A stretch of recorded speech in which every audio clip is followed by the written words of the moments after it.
The lawyer's office smelled like old leather and expensive cologne. I sat across from my son Daniel and his wife Jessica, my hands folded calmly in my lap while they lounged in their chairs like royalty. "Mrs. Patterson, I'm afraid there's been a significant misunderstanding," the lawyer began, his eyes darting nervously between the papers on his desk and Jessica's smug expression. "There's no misunderstanding," Jessica interrupted, flipping her honey blonde hair over her shoulder. "The house belongs to Daniel now. His mother was just borrowing it." I said nothing, just reached into my purse and pulled out a manila folder, sliding it across the polished mahogany desk with the same calm I'd used when I taught kindergarten for 37 years. The lawyer opened it. His face went from confused to shocked to something close to horrified. "This is... Mrs. Patterson, is this authentic?" "Every page," I said softly. Daniel leaned forward, his confident smirk faltering. "What is that?" Jessica grabbed the folder, her manicured nails nearly tearing the paper. As her eyes scanned the first document, all the color drained from her face. "No," she whispered. "That's not, you can't." "I can," I said. And I did. But to understand how we got to this moment, to understand how a 63-year-old retired teacher ended up watching her own family turn pale with shock, we need to go back. Back to where this all started.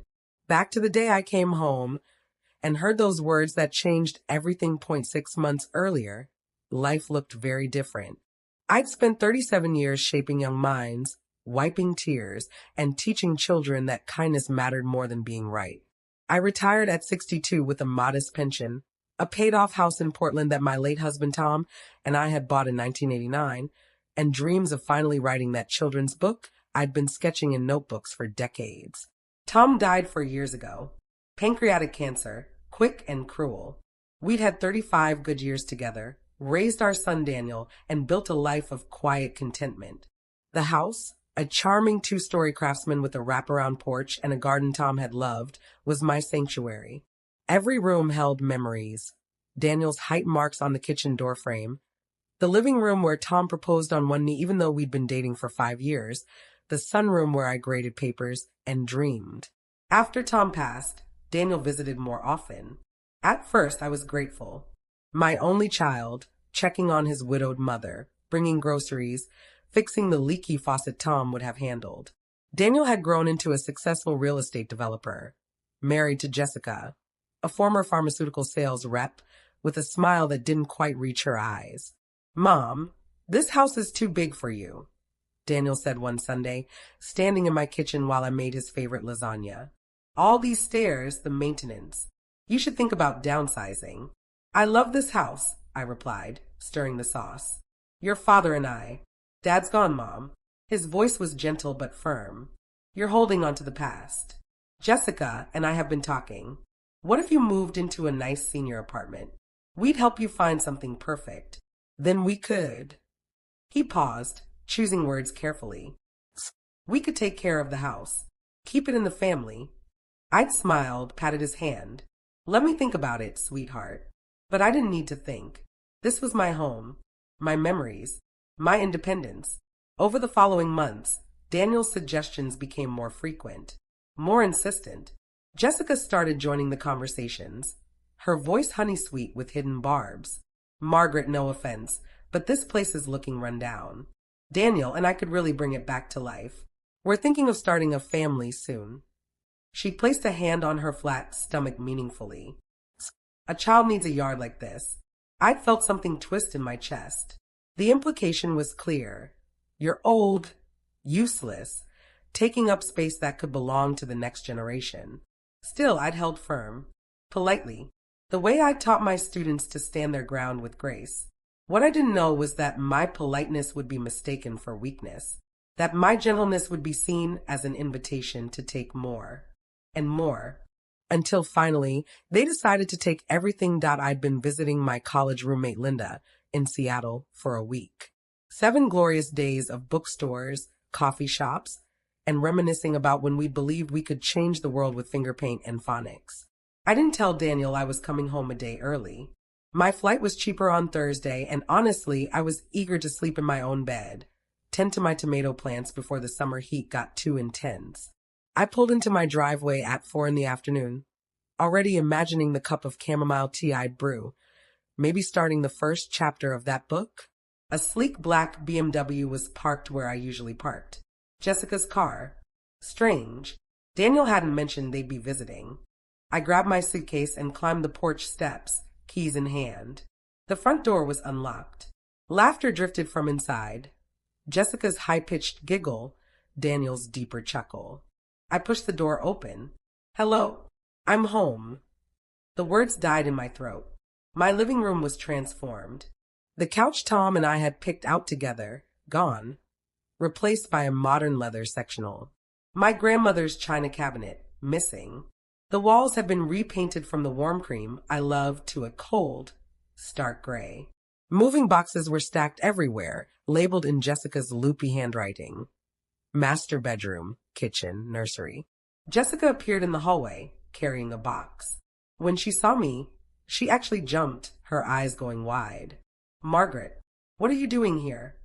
I live here. What's going on? Where's my furniture?" Daniel emerged from what used to be my bedroom, phone in hand. His expression shifted from surprise to something harder. Defensive. "Mom, we weren't expecting you until tomorrow." Clearly. My voice shook. "Daniel, what is this?" Jessica set down her box and crossed her arms, her surprise morphing into something cold. "We were going to tell you tomorrow, Margaret. Daniel and I are moving in. This house is perfect for starting our family, and honestly, you don't need all this space. This is MY House." I heard myself say it louder than intended. Decades of classroom authority rising up. Mine and Tom's. You can't move in." "Actually, Mom," Daniel said, his voice taking on a tone I'd never heard before. Patronizing, almost pitying, "we can. I've been covering your property taxes for the last 2 years. The insurance payments. The roof repairs last summer. Jessica's right. You can't afford this place on your pension. We've been supporting you. I never asked you to." "You didn't have to ask." Daniel's voice rose. "You're my mother. Of course I helped. But now, Mom, Jessica's pregnant. We need this house. We'll help you find a nice apartment, somewhere manageable." "I don't want an apartment. This is my home." Jessica stepped forward, her face twisted with impatience that she'd clearly been suppressing for months. "Good. You're here. Grab your stuff and leave," she snapped. "We have movers coming tomorrow, and we don't need you underfoot. Daniel's been way too patient with you clinging to this place. It's time to grow up and accept reality, Margaret. You're old, you're alone, and you're in the way." The words hit like physical blows. Daniel didn't contradict her. He just stood there, phone in hand, not meeting my eyes. "I'll give you until Sunday to pack your personal items," he said quietly. "Clothes, photos, whatever you need. We'll store your furniture if you want. But, Mom, this is happening. Jessica and I are moving in Monday." I looked at my son. The boy I'd rocked through nightmares, driven to soccer practice, helped with college applications, supported through his wedding, and saw a stranger. "Get out," I whispered. "Mom, get out of my house." Jessica rolled her eyes. "Fine. We'll be back tomorrow anyway." She grabbed Daniel's arm, steering him toward the door. Over her shoulder, she added, "Oh, and Margaret? Your tomato plants were looking scraggly. I had them removed yesterday. That space will be perfect for a swing set." The door slammed behind them. I stood in the cold gray living room that used to be warm and cream, surrounded by boxes labeled for a life that was erasing mine, and I did something I hadn't done since Tom's funeral. I collapsed on that strange leather couch and sobbed. That night, I didn't sleep. I sat at my kitchen table, still mine, for now, with papers spread out before me. Documents I'd filed away carefully over the years, never expecting to need them like this. The deed to the house, in my name only. Tom and I had bought it before we were married, and Oregon's property laws meant it remained solely mine. Daniel had helped with bills. Yes, but helping wasn't owning. He'd never understood the distinction. Or maybe he had, and he'd hoped I didn't. I thought about calling my lawyer, but it was midnight. Instead, I opened my laptop and started researching. By 3 a.m., my eyes burned, but I'd found something. By 6 a.m., I'd made calls, left voicemails, Sent emails. By 8 a.m., when Daniel's truck pulled up again, this time with a U-Haul, I was ready. I walked in wearing my best dress, navy blue, the one I'd worn to Tom's funeral, and my grandmother's pearl earrings. My hands were steady as I signed in at the reception desk. Daniel and Jessica were already in the conference room when I arrived. They dressed up too, both in designer business casual that screamed success and competence, making sure I looked like the confused old woman they needed me to be. "Margaret, thank you for coming," Whitmore said, gesturing to a chair across from them. "I think we can resolve this situation amicably." I sat down, placed my purse on the table, said nothing. Daniel leaned forward, trying for warmth he no longer felt. "Mom, we just want what's best for everyone. The house is too much for you, you know it is. Jessica and I are prepared to offer you a very generous arrangement. We'll let you live in the house for 1 more year, rent-free, while you find an appropriate apartment.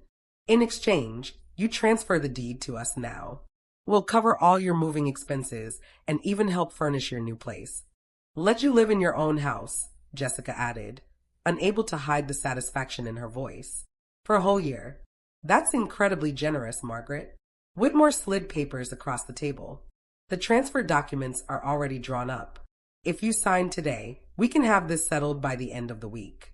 No legal fees for you, no lengthy court battles. Just a smooth transition." They all looked at me expectantly. The sad old widow who'd been cornered, who had no choice. I reached into my purse and pulled out my own manila folder. "Before I look at your papers," I said quietly, "I'd like you to look at mine." Whitmore's professional smile faltered slightly, but he took the folder, opened it. I watched his expression change in real time. Confusion, surprise, shock. "This is Mrs. Patterson. Are these authentic?" "Every single one. Notarized yesterday." Daniel grabbed the folder from Whitmore's hands, Jessica leaning over his shoulder. I watched them read the top document, a sale agreement for 1247 Elm Street, Portland, Oregon. Sold to David and Rebecca Morrison for $847,000. Cash offer. Closing in 60 days. You sold the house?" Daniel's voice cracked. "I did." "You can't. That's my house." "No, Daniel. It's my house. Was my house. Soon to be the Morrisons' house." Jessica's face had gone from smug to pale to red. "You spiteful bitch. What about our baby? Where are we supposed to live now?" "I imagined the same place you lived before you decided to steal my home," I said, my voice still calm. "Still teaching. You have an apartment in the Pearl District, don't you? 3 bedrooms. That's too small for a family," Jessica shrieked. "It's larger than the house Tom and I raised Daniel in for the first 10 years of his life. We managed." Whitmore was flipping through the other documents now, his professional composure crumbling. "Mrs. Patterson, there are also...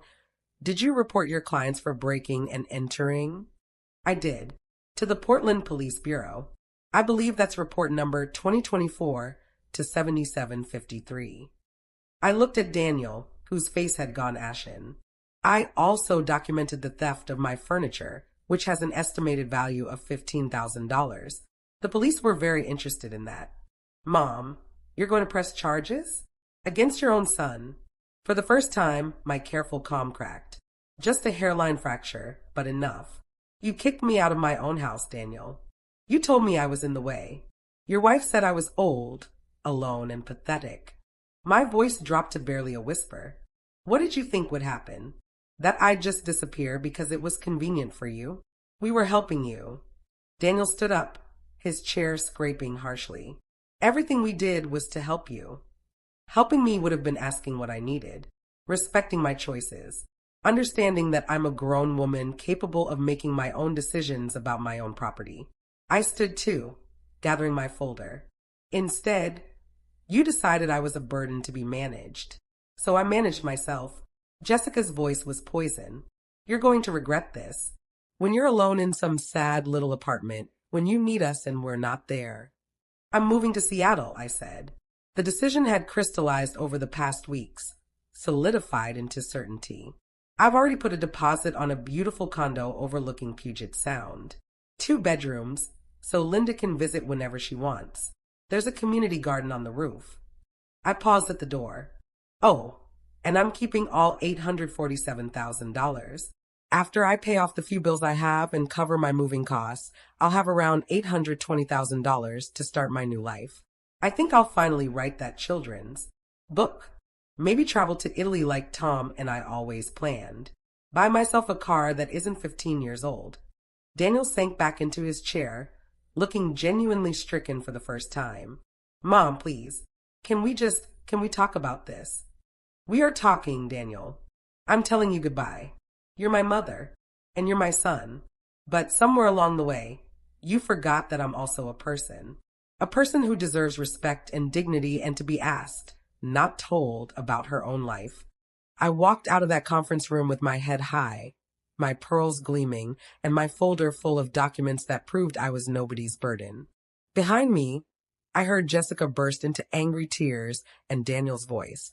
Lost and young, what have we done? But I didn't turn back. I had tomatoes to plant in Seattle. The next 2 weeks were chaos, but not for me. I moved through my days with a lightness I hadn't felt in years. I packed boxes, sorted memories, decided what came with me to Seattle and what stayed in the past. My little craftsman had served me well, but I was ready for what came next. Daniel, on the other hand, was imploding. The first crack appeared on social media. Jessica, in her rage, had posted a long, rambling Facebook rant about ungrateful parents who abandon their children when they need help most. She painted herself as a struggling pregnant woman whose cruel mother-in-law had sold their family home out of spite. What Jessica didn't account for was that I taught in Portland for 37 years.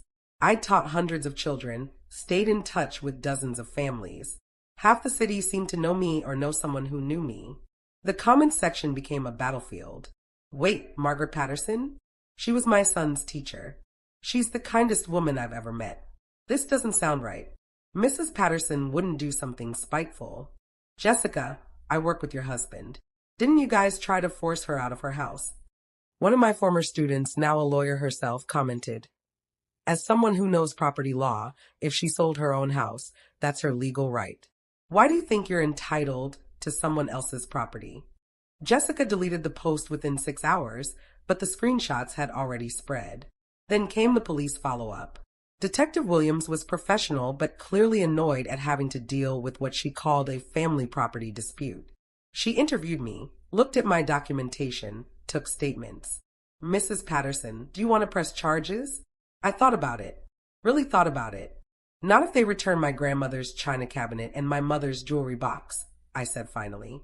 Those have sentimental value. Everything else, let it go. Daniel returned the items 2 days later. He came alone, knocked softly on the door. When I opened it, he looked terrible, unshaven, eyes red-rimmed. Mom, I'm so sorry. His voice broke. I don't know what I was thinking. Jessica kept saying, but that's not an excuse. I should have listened to you. I should have respected your choices. I guess I started seeing you as someone who needed to be taken care of, instead of someone who could take care of herself. I looked at my son, and for a moment I saw the boy who used to cry when his goldfish died, who'd held my hand at his father's funeral, who'd once been my whole world. Daniel, I know Jessica influenced you, but you're a grown man. You made choices. You stood there while she called me names and told me to leave my own house. You hired a lawyer to intimidate me. I took a breath. I can forgive you eventually, but right now I need distance. I need to remember who I am without having to fight for it. Are you really moving to Seattle? I am. I close on the condo in 3 weeks. Can I have your new address?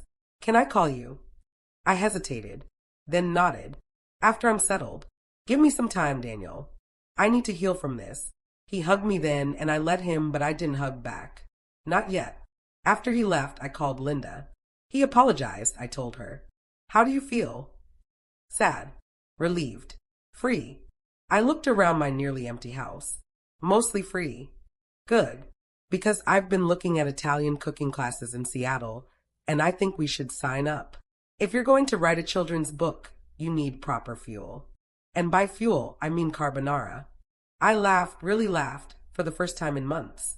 The final piece of fallout came from an unexpected source. Jessica's family. Her mother called me 3 days before my move. I almost didn't answer the unfamiliar number, but something made me pick up. Mrs. Patterson?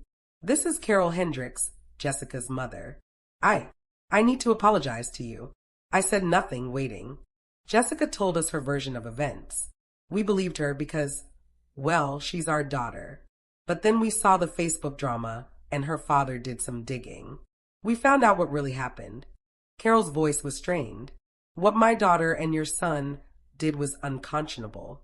We raised her better than that. I'm ashamed. You're not responsible for your adult daughter's choices, I said quietly, any more than I'm responsible for my son's. Still, I wanted you to know that not everyone in this family thought what they did was acceptable. And she paused. I hope your new life in Seattle is everything you deserve. After we hung up, I stood in my empty living room and felt something shift. The anger that had been keeping me rigid, focused, strong, it started to dissolve. I'd won, not because I'd hurt them back, but because I'd protected myself. I'd set a boundary and enforced it. I'd remembered that dignity isn't given by others, it's claimed by yourself. And that was worth more than any house. Moving day came with unexpected sunshine. The Seattle-bound moving truck pulled away at 9 a.m., filled with everything that mattered.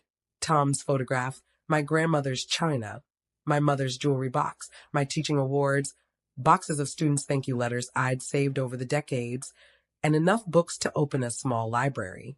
The Morrisons arrived at noon for the final walkthrough. Rebecca was 6 months pregnant with twins, glowing despite her exhaustion. David kept putting his hand on the small of her back, steadying her. We're going to take such good care of this place, Rebecca said, running her hand along the kitchen counter. David's already planning to restore the garden, and we'll keep the tomatoes. We love tomatoes. I blinked back tears. Tom would have liked you both. They insisted on taking a photo with me on the front porch, this house that had been my whole world passing into worthy new hands. As I drove away, I didn't look back. Lot's wife turned to sulk for looking back. I was moving forward. Linda met me at my new condo with champagne and Chinese takeout. To new beginnings, she toasted, clinking her plastic cup against mine. We were sitting on folding chairs because the movers wouldn't arrive until tomorrow, surrounded by boxes, looking out at Puget Sound, turning gold in the sunset. To freedom, I corrected. To freedom, she agreed. That first month in Seattle was harder than I'd expected. Not because I regretted my choice. I didn't, not for a second. But grief is strange. You can grieve the loss of something even when you're the one who chose to walk away. I grieved the son I thought I had, the relationship I'd believed we shared. But I also discovered things I'd forgotten about myself. I liked watching ferries cross the Sound at dawn. I liked writing without anyone asking when dinner would be ready. I liked making friends with my neighbors, a retired pilot named George who taught me to play chess, and a young couple from Ghana who shared recipes and stories. I liked being alone without being lonely. My children's book started taking shape. It was about a little bird who thought she was too old to learn to fly, until one day she stepped off the branch and discovered her wings had been there all along. 3 months after the move, Daniel called. Mom, I know you said to give you time, but Jessica and I separated. She moved back in with her parents. The baby is due in 2 months, and I don't know if I'm going to be a good father. I don't know how to be a good son. I listened to him cry. This middle-aged man who'd forgotten he was once a boy I'd loved with everything in me. Daniel, being a good father starts with respecting your child as a person, not a possession. Teaching them that kindness isn't weakness. Showing them that love means supporting someone's choices, even when you choose differently. Like you're doing with me now. Like I'm trying to. Can I come visit? After the baby is born, I want you to meet your grandchild. I want to try to be better. I looked out at the Sound, at the water stretching toward horizons I was still exploring. Yes, I said. You can visit. We'll start over. Slowly. Thank you, Mom. I love you. I love you too, Daniel. I always will. But I love myself too now. I'd forgotten that for a while. 6 months after moving to Seattle, I finished my children's book. A local publisher loved it and offered me a contract. The advance wasn't huge, but it wasn't about money anymore. It was about proving that it's never too late to start over. Never too late to remember your worth. On the day my book released, I threw a party at my condo. Linda was there, of course, and George from across the hall, and the young couple with their new baby, and several of my former students who'd stayed in touch over the years, and a few teachers I'd worked with who made the drive up from Portland. Daniel came too, alone, carrying his 3-month-old daughter Emma in her car seat. "Mom," he said, handing me a copy of my own book that he'd already bought. "Will you sign this? I want to read it to Emma every night, so she learns what her grandmother learned, that you can be kind and still be strong. That being gentle doesn't mean letting people walk over you." I signed it. To Emma, "May you always know your worth. Love, Grandma." That night, after everyone left, I stood on my balcony with a cup of tea and watched the city lights reflect on the water. I thought about the woman I'd been 6 months ago, frightened, heartbroken, standing in her ruined living room wondering if she'd lost everything. That woman had been wrong. I'd lost nothing that mattered. I'd gained everything I'd forgotten. My dignity, my independence, my joy, my voice. Somewhere in the distance, a fairy horn sounded. The low, mournful note that means both goodbye and hello. I raised my cup to the sound. To new chapters, I whispered to the night air. To remembering you can't pour from an empty cup.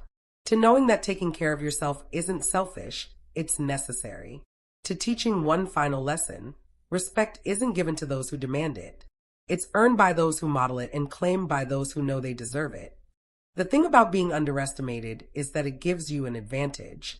People think you're weak when you're actually gathering strength. They think you're defeated when you're actually planning your next move. My students had learned this over the years. Mrs. Patterson was kind, yes, patient always. But if you pushed too far, if you mistook her gentleness for an inability to hold boundaries, you learned quickly that the quietest teachers often have the strongest backbones.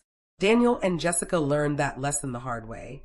But the beautiful thing about lessons, even hard ones, is that they create opportunities for growth. Daniel was growing, slowly, painfully, but growing. And me, I'd learned that I'd spent so much of my life nurturing others that I'd forgotten to nurture myself. That retirement didn't mean retreating from life. It meant finally having the freedom to live it on my own terms. I thought I lost everything when I walked out of that lawyer's office, and out of my son's life as he knew it. But really, I'd gained my freedom. And freedom, I was learning, was the greatest gift I could give myself. The next morning, I woke to sunlight streaming through my windows and the sound of seagulls calling. I made coffee, fed my new cat an orange tabby I named Tom, because why not, and opened my laptop.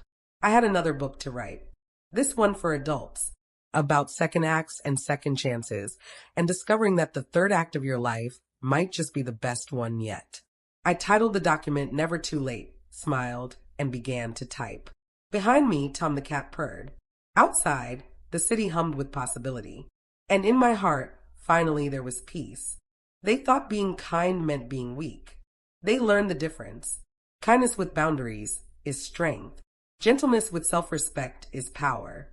And the ability to walk away from people who don't value you, even when they're your own blood, is the ultimate act of self-love. I didn't lose my home. I found myself. And in the end, that was worth more than any house could ever be. Good you're here. Grab your stuff and leave. My daughter-in-law said when I got to my own house. At the lawyer's office, they smirked, signed the transfer papers, Margaret. I slid a folder across the table in silence, and they turned pale.